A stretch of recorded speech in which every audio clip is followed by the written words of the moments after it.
ሰላም እንዴት ናችሁ? ዛሬ ደግሞ ለቁርስና ለመክሰስ አማራጭ የሚሆን ምርጥ ምግብ ይዤላችሁ መጥቻለሁ። የሚያስፈልጉ ግብአቶች ምስሉ ላይ ተቀምጠዋል። አብረን እንስራ። በመጀመሪያ ድስታችን ላይ ሽንኩርት እናደርጋለን። ከዛ ሽንኩርቱን ትንሽ በራሱ ውሃ ካማሰልነው በኋላ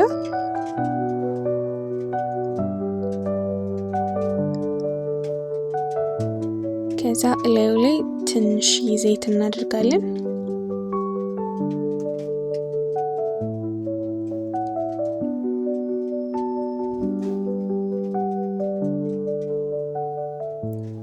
ከዛ ሽንኩርታችን ትንሽ በዘይት እንደዚህ ከተጠበሰ በኋላ አሁንም ትንሽ በርበሬ እንጨምራለን።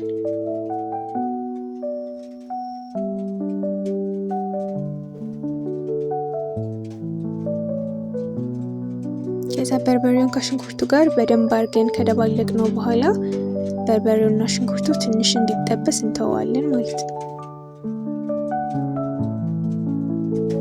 በርበሬውና ሽንኩርታችን በዚህ መልኩ ትንሽ ከተጠበሰ በኋላ ያዘጋጀነውን ቲማቲም እላዩ ላይ እንጨምራለን።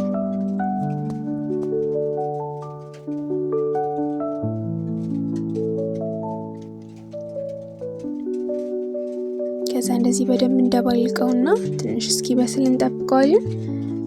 ቲማቲሙና ሽንኩርቱ በዚህ መልኩ ከበሰለ በኋላ መልሰን እናማስለዋለን።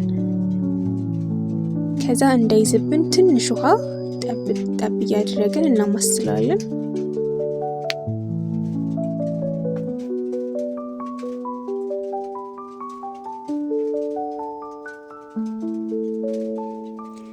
ከዛ እንደዚህ እየበሰለ ያለ ደቆ የተከተፈ ነጭ ሽንኩርት እንጨምርበታለን።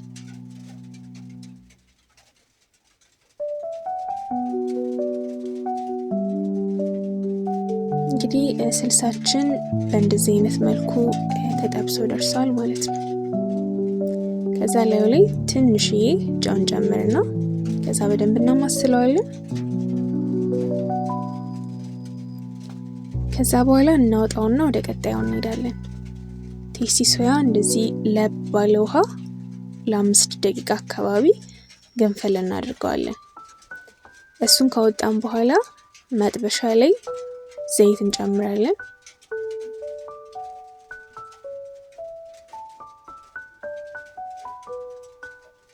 ከዘይቱ በደንብ ለብ እስኪል እንጠብቀውና ከዛ ቀደም ቀቅለን ያጠለልነውን ቴስቲ ሶያ መጥበሻው ላይ እንጨምራለን ማለት ነው።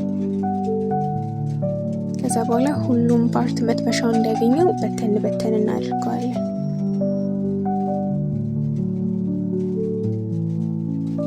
ከዛ እንግዲህ ቴስቲ ሶያችን ተጠብሶ እንደዚህ አይነት ቡኒ ከለር እስኪይዝ ድረስ እንጠብቃለን።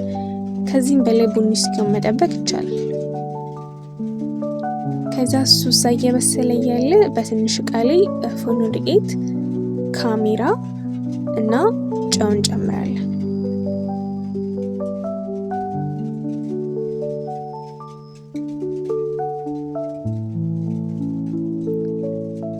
ከዛ በኋላ ላዩ ላይ ውሃ እየጨመርን በደንብ አድርገን እንመታዋለን፣ እናማስለዋለን ማለት ነው።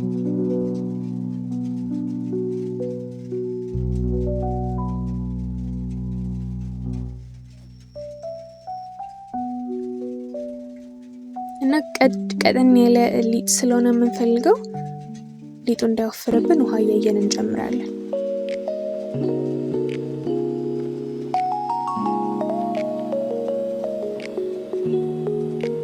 ከዛ በኋላ በደንብ አድርገን እንመታዋለን። ከዛ ፋይናሊ እንደዚህ ቀጠን ያለ ሊጥ እስኪሆንልን ድረስ በደንብ አድርገን እንመታዋለን።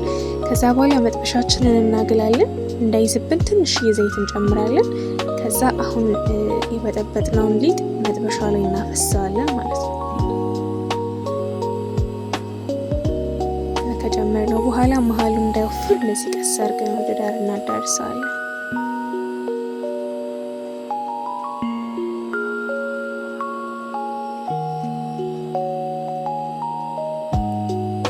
ከዛ አንደኛው ፓርት ትንሽ በሰል እንዳለ የላይኛው ፓርት ደግሞ መልሶ እንዲበስል እንገለብጠዋለን።